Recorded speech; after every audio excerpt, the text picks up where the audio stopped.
Welcome to the right renovation. Keep motivated and stay on board. Okay, so I'm back from Wicks. I've been and fetched my window board. As you can see, it's a fascia. But it does actually state you can use these as window boards. I couldn't really find an alternative. But if you look on the back of it, it does clearly say used as window boards. I think they're a great little replacement because UPVC plastic, like I said, they've got a profile on them, so that sits down in front of the ledge. I had to cut it in the car park. I've already took the measurement because the 3 metres won't go in my car. So I know we're not going to need this piece, obviously, because that's going around the corner. All I use is a fine tooth saw, you know, just a normal wood saw really. It cuts this plastic ever so easy. Okay, so cut the squares out. Quite a nice smooth cut. Let's see how it fits.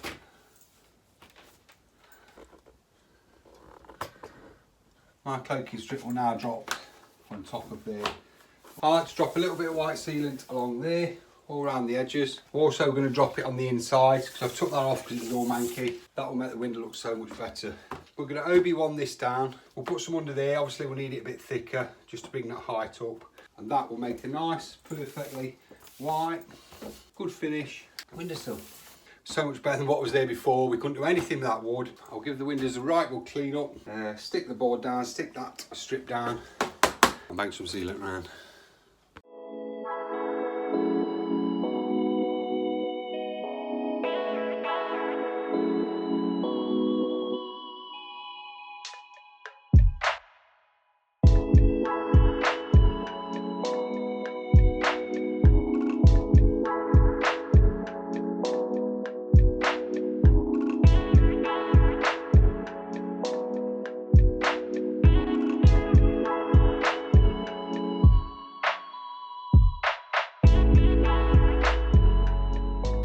Cloaking strips on, that's what they call them, cloaking strip on up top. And I've just gone to get my white sealant and I don't have any. I've got one with about 1 squirt left in it. I perhaps ought to buy it in a bit more bulk than I do. Last thing I'll do when the sealant's gone off is I'll give all the glass a really good clean. I'm not going to fetch any sealant today because I want to crack on with that back room. A sanding day, not one of my favourite jobs. You can see I've got my normal setup, got my hoover connected to my sander, and it wants a big job. I actually made this up, attached it to my sander, taped it on. It's a bit of a plumbing reducer, but it fits my hoover nozzle, my end hoover nozzle perfect. You shove it in and it stays in quite tight. But with both of them going, it does suck probably 80% of the dust away. So I've just invested in a little mask. It's a £5 for a couple of these. They're disposables, you can use them 5 or 6 times. I think I'm going to bob that on because you've got to watch the dust on your chest. Especially in the old houses, you never know what's on these walls. I'm going to sand all that wall, all the window wall. I'm going to wallpaper these 2 walls, but I'm still going to sand them anyway, so I've not got any glaring bumps or hollers or anything. My goal is to get everything sanded. I've got to sand the ceiling. I'll show you my radial sander. Screw to take out there, getting the skirting outside like we've always done, sand all that, get the door off, sand that. Sand the door frame. Obviously once all that painting's done, we'll then wallpaper the walls. Noisy, dusty, but worth it when it's done. You've seen the other walls that we've done in the bedroom, in the bathroom. I mean, these walls are really bad.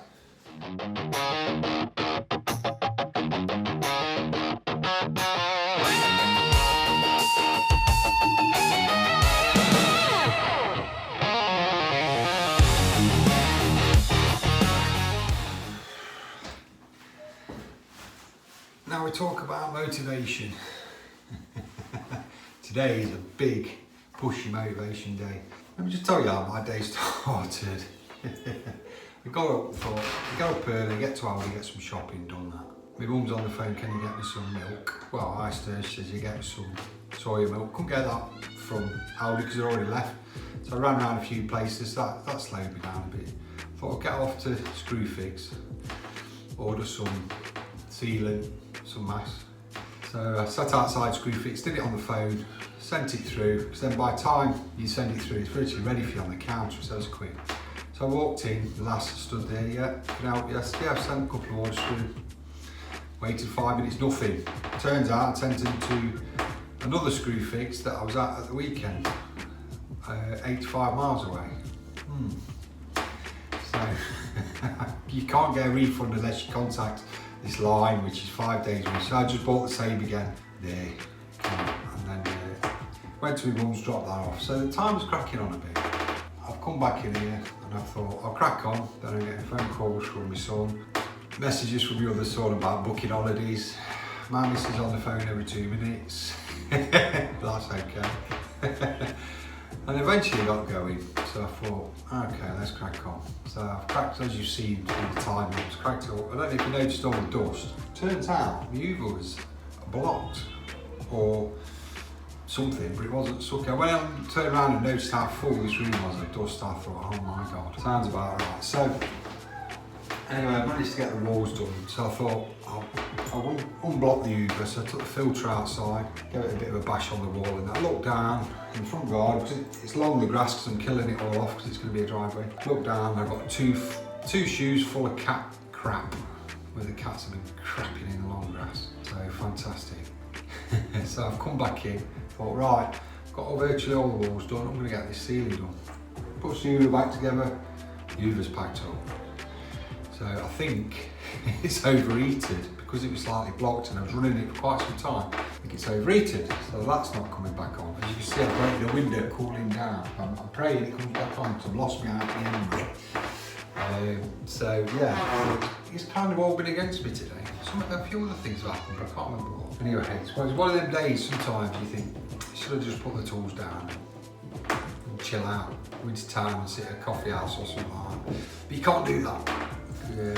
Don't get me wrong, some days if you get a bit of cabin fever, which you can do in these renovations, you get a bit of cabin fever because you're in the house all day, in one room perhaps, and you can get a bit of cabin fever. It is nice sometimes if it's a nice day and you think, yeah, I'm doing all right, just go off into the town, sit and have a coffee, chill out, and have a day just doing stuff like that, do a bit of visiting of people. It just brings you back to get your motivation levels back up here. But I'm used to that. So yeah, it's been one of them days. What time is it? It must be cracking on now. And to be honest, not achieved any sort of goal. 20 past 12. If I can get that Uber back working, I'm going to get the ceiling done. I started this wall here that I'm going to wallpaper. It's not bad at all, so move the table. I'll quickly sand that back wall in this wall. Don't need much because, like I said, it's been wallpapered. I want to get the ceiling sanded. Then I've got to have a mass clear up because when I opened this door, I did shut my bedroom. Or shut the rooms you've done when you're doing dusty stuff. So I've shut my bedroom and I shut the bathrooms. They're done and nice. Shit room don't matter. But the whole hallway was full of dust. Downstairs was full of dust. So I've opened all the windows and it's about clear. But I can see a big film of dust everywhere. Once I've done that, I'll take the door off. I'll take that downstairs along with the skirting. And I might do that this afternoon a bit later, or I'll do it in the morning. So I'm going to stop waffling. I'm going to go think about motivation while that cools down.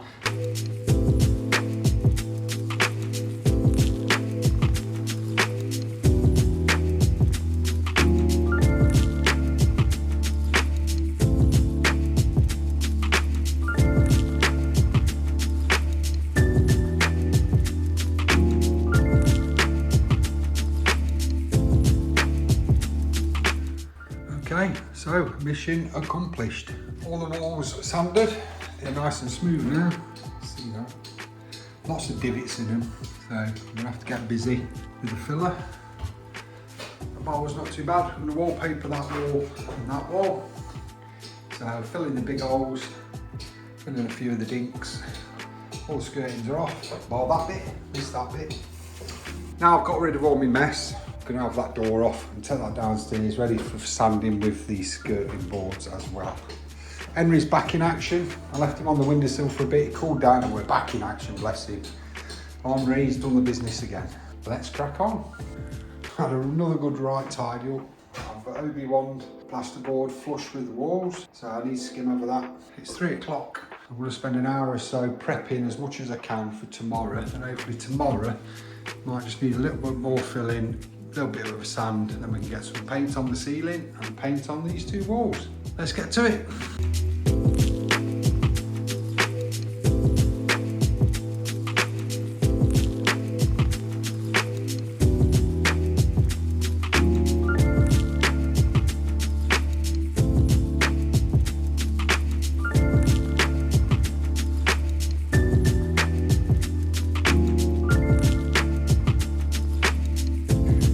the filler has dried off, apart from the bit down in the corner there, where I've skimmed it over with a skim filler. That's going to take a bit more drying.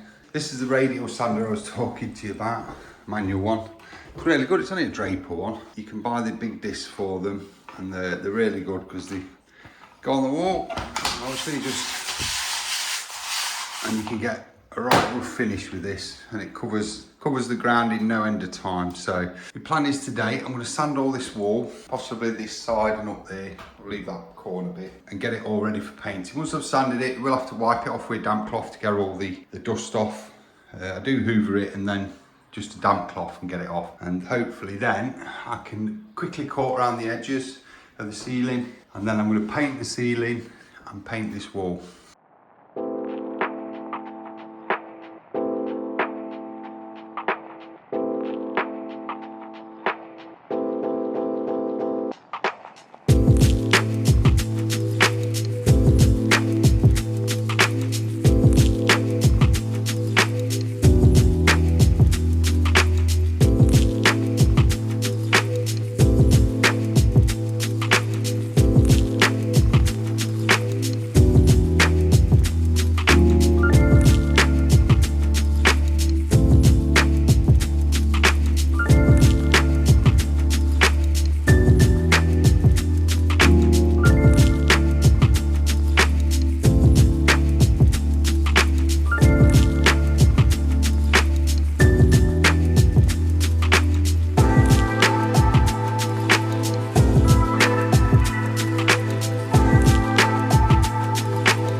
Painting on the time lapse. I said 2 coats. I've done a bit more filling. You can see there's some like gloss paint on that wall. It's just grinning through, as they call it.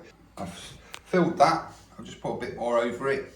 Gotta let it dry, sand it off. I think that's going to make a decent patch up. The skirting obviously comes up to about here. So I've only got to concentrate on this bit. Get all that sanded off. I reckon another coat, maybe 2. We should have a decent wall. I've got a vent on order. That's coming tomorrow. Get the skirting sanded. Hopefully we'll get some decent weather next week. You can get outside with the sander, sand all the skirting boards down, and then it's the attack of the door syndrome. I mean, we have got some work to do on this. Not too many gouges out of it. There's a few. It doesn't quite fit right. If you see, it bounces, which means it's not fitted right. What it means is, it's where the door closes there. If you see there, you've got a gap up there, but there, the door is actually catching on the frame just there. So the hinge needs moving that way a touch. And that's what's making it bounce. If you ever fit a door and it bounces, that is the reason. It's either catching the back plate here, the back reveal there, because your hinges are too far in, or it's catching this. That's what will make your door bounce. As you can see, it bounces when you don't want that. We've got the old flappy hinges on. You can see all this black here. That is where the hinge is wearing down, and it's metal against metal, and they're actually, it's like powder because the metal's grinding together. So it shows you the hinges are knackered anyway. That's why we always use them good ones. That's me waffling on. So we'll let this dry. I'll get a couple of coats on it. I'll do a quick time lapse of me putting 1 coat on, just so you can see. Hopefully this afternoon, I'll be able to get the wallpaper table out and crack on. Let's get to it.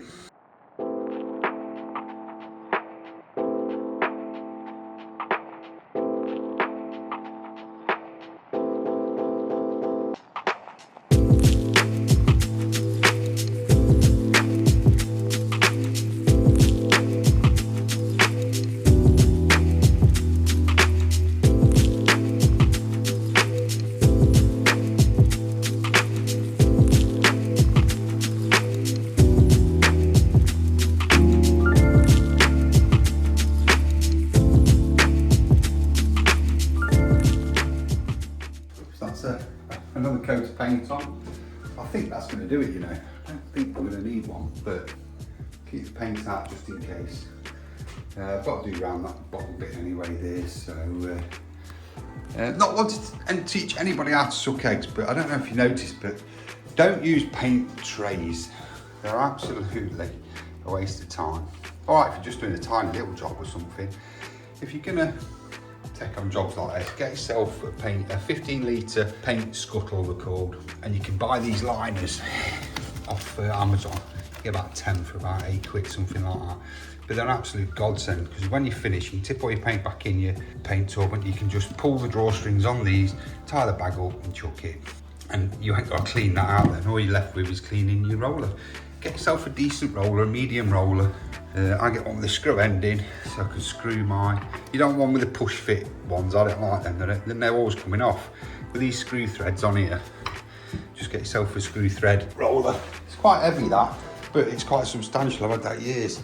And then you just buy a pole with a screw thread on. As you can see, I've got my radial sander with a screw thread in there. It just makes life a lot easier. One other thing is, when you've finished, or you're waiting to do another coat or something, you don't want that going dry, your brush, your roller or your paint, because you just start getting bits. So what I do is I get a wet tea towel and I just drape it over the whole lot, and that kind of stops it drying out. And your brushes, if you're going to be using them again in the day, just wet a tea towel, wrap them up in that, and that'll stop them drying up, going all flaky and cause you all sorts of problems. Right, we'll stop teaching you suck eggs. I'm going to clear this lot out. I'm going to get my paste table up. I'm going to put some wallpaper on. It's Friday and I've got that Friday feeling.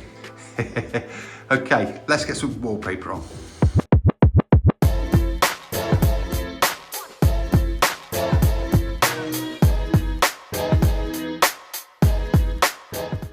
Being the excellent cameraman I am, I forgot to even look at the battery levels, and the battery ran out before I'd finished the whole wall. Managed to get a couple of pieces of paper on here, but if you watch the next one, I'll show you through the progress.